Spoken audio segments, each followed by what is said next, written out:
Organized Sound Podcast, welcome back. I'm joined for a very special episode with Eddie Saturn. Eddie Saturn, also known as Edo, also known as Anthony. Do you have any other? Kevin Gates, sometimes. Two Phones? Two Phones McGee? Okay, sometimes. And we're here because you've got some new music coming out. I do, and it's been a while since you dropped. It has been. What have you been up to? What's your life? What's the life update? Yeah. You caught me right now in the thing that keeps me most busy. I'm at work, doing sound stuff, which is dope. It will tie into what I really want to do. It will, because it has to. So I've been learning a lot of like live sound. One of my coworkers, he's an old dude, old head, but he really knows sound. Shout out to Mike. I was joking with him that I'm gonna make him my sound guy, and like I fucking will if it comes to that. Fire. Dude is smart, dude. Yeah. Anyway, he's witty too. He's fun. You know Mike. I mean, y'all hang. That's just cool. Mm-hmm. That doesn't. You know what I'm saying? I'm getting him into hip hop. Right. Yo, he likes Madlib and J Dilla. It is an uphill battle because he's kind of like averted to it, but he worked at a strip club. And like really, so he kind of likes hip hop. How long ago? I think it was his gig before this. Wow. So maybe like 5 years ago. I might be wrong though. Right. But yeah, no, he likes Madlib and J Dilla, which is fucking awesome. Cause that's real hip hop. Solid. So I think the question that I want to start with is, this new album. What's the process of making a new album? Over years, you know? How do you compile it? I'm going to spin this. I'm going to distract us for 1 second. Yeah. For a gift. It's not often that... A gift. It's You're not like, often, what's his name? Nardwar. You're like Nardwar. Nardwar will go to like you. He'll go to wherever you are and get the interview. You're Nardwar. Okay. So because you're Nardwar, this is a special box. Fire. First of all, actually it's a special box. This is a new... I sound so fucking stupid. Yeah. This is a new McDonald's apple pie box. Whoa. And it looks kind of How are the new McDonald's apple pies versus the old McDonald's apple pies? I'm glad you asked. I am an apple pie connoisseur. Right. This is like, if you go to shows and you don't know who's there and you see apple pie, you know I was there. Right. Branded. Right. So this is my shit. The old apple pies are better. That's the short answer. They're better because... I don't want to touch your pie. I want you to eat this. The box, you better keep the box. I'm part of my fingers. They're clean. I just washed it.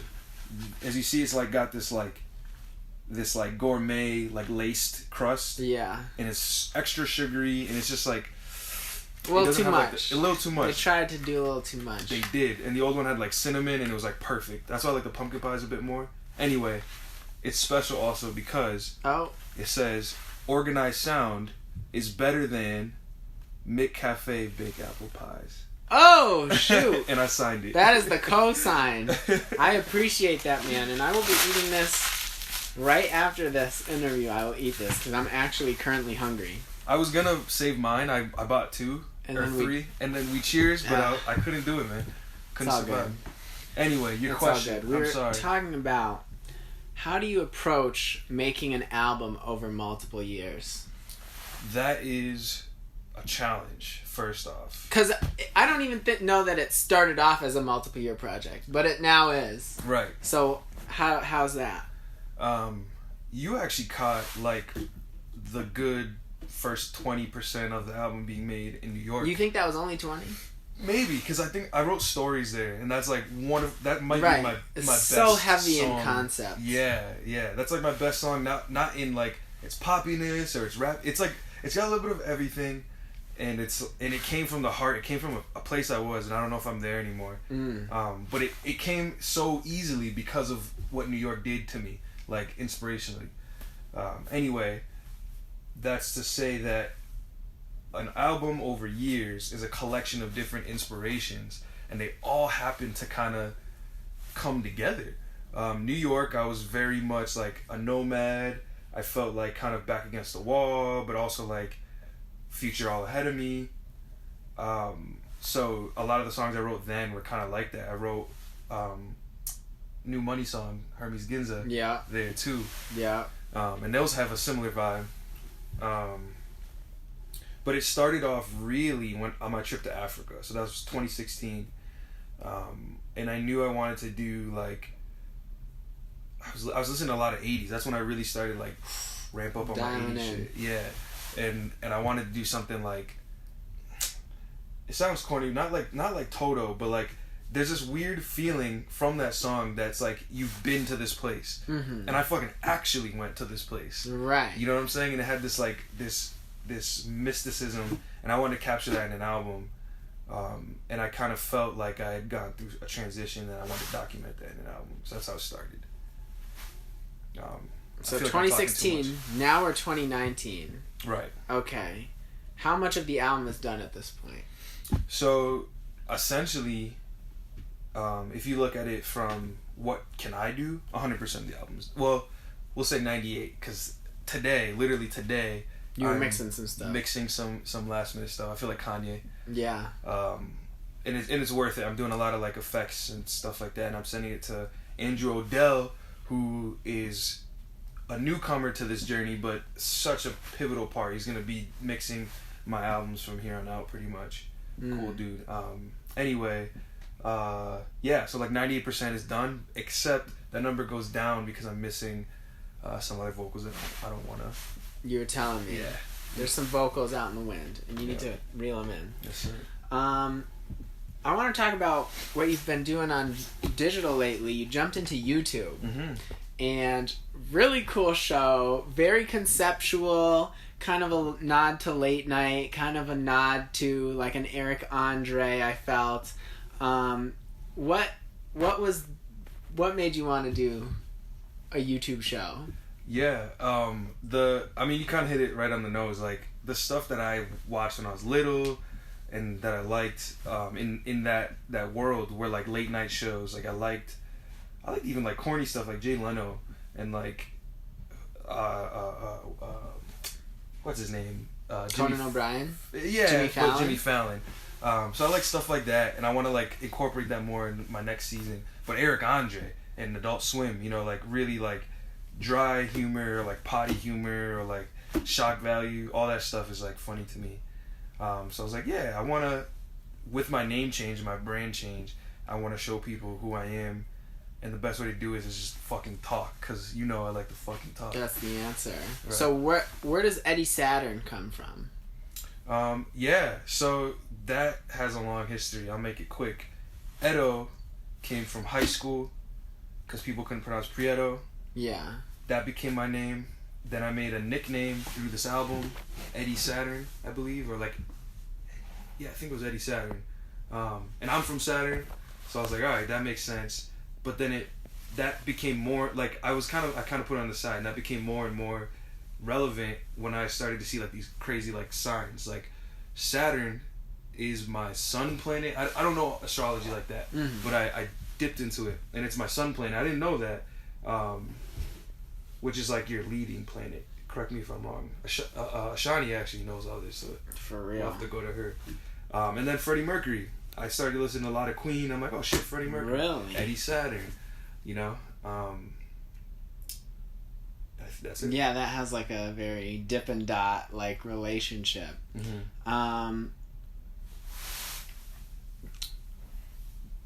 I think the next question is, what inspires you now?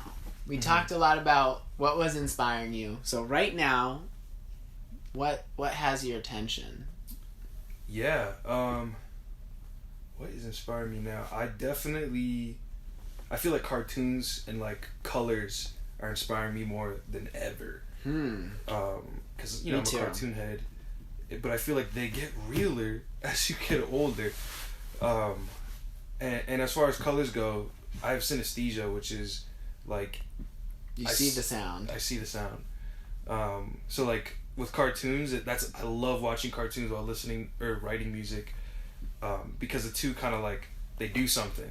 You know, if you watch like the wrong cartoon, it's kind of cool too. Not the wrong cartoon, but if you watch different colors that don't match the colors from the sound, it ruins it. But not necessarily. It has like this weird I can't think of the word. Clash. clash, but there's a word dissonance.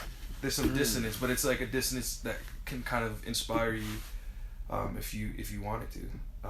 But then if you watch like the perfect cartoon, you just like melt into the space of the sound. So what cartoons are you on? Steven Universe. Okay. Like, I've heard so much about that, and Frank or Dela talks about it so much, and it's like, man, I need to check that one out. One sounds like a good one. It's so beautiful, and it's so... Right. It seems like it's extremely deep. It is. It is. It has like a lore similar to... Which is like...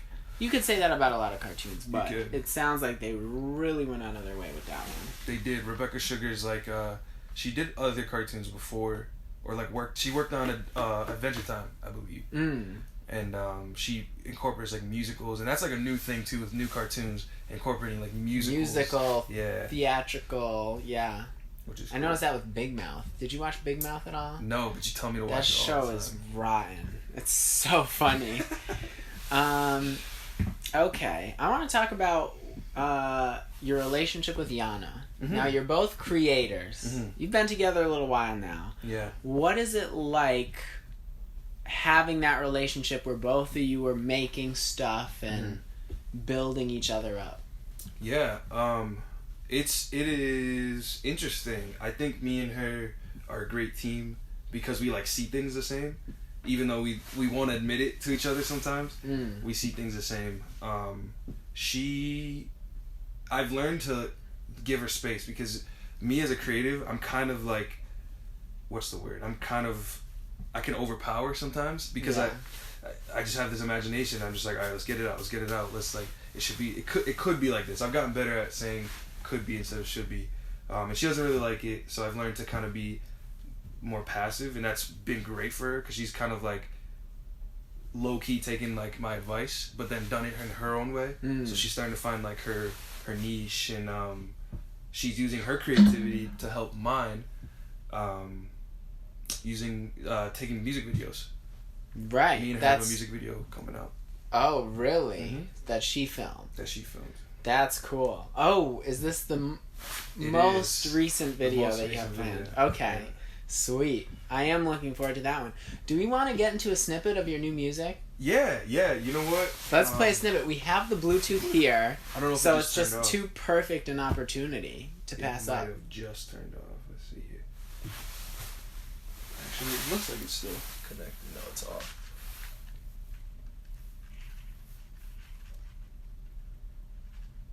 Yeah, that might have powered off. Oh, there we go.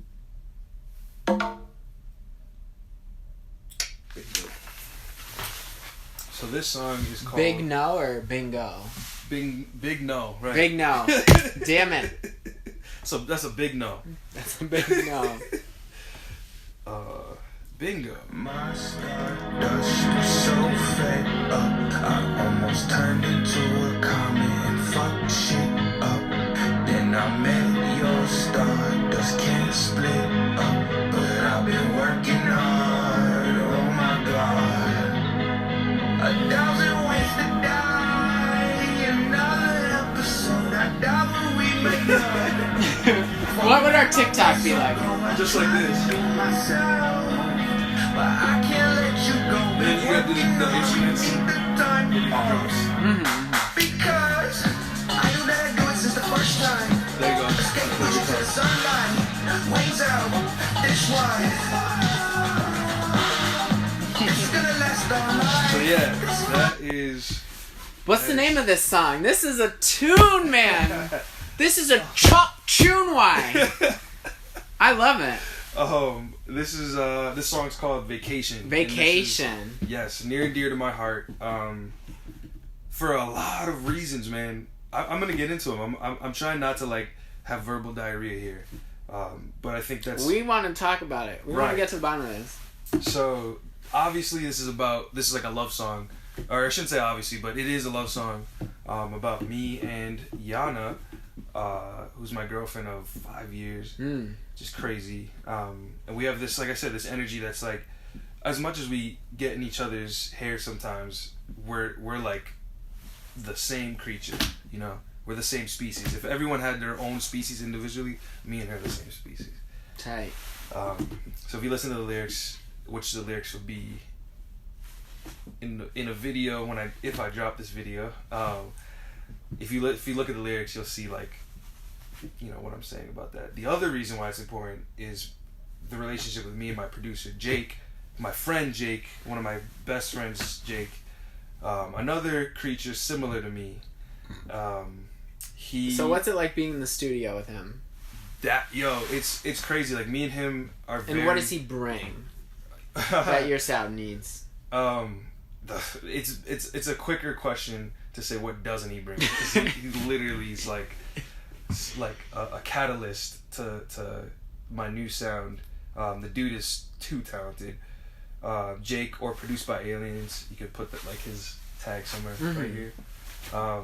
He plays guitar, he plays trumpet, he plays bass, he plays piano, he plays drums.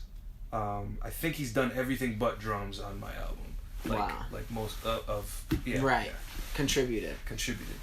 So Jake and I got closer, not just as like friends, but like as musicians together through the song. He didn't really like 80s. I fucking love the 80s. Right. And he never really played stuff like this. Like, he liked funk, but it wasn't like this. It'd probably be closer to like Red Hot Chili Peppers. You know, and so how do you create funk on a guitar? Yeah, the waka chicka waka chicka, that thing. Also effects, man. Like, effects really have their genres. You're going in after and doing some of this stuff. Yeah. Okay. So funk tends to be like a lot of like phasers. Like, there's a synth. I wish I could show you more stuff. I probably will after this interview. There's this synth that has this like acid sounding residue phaser. Yeah. And that's like super funk.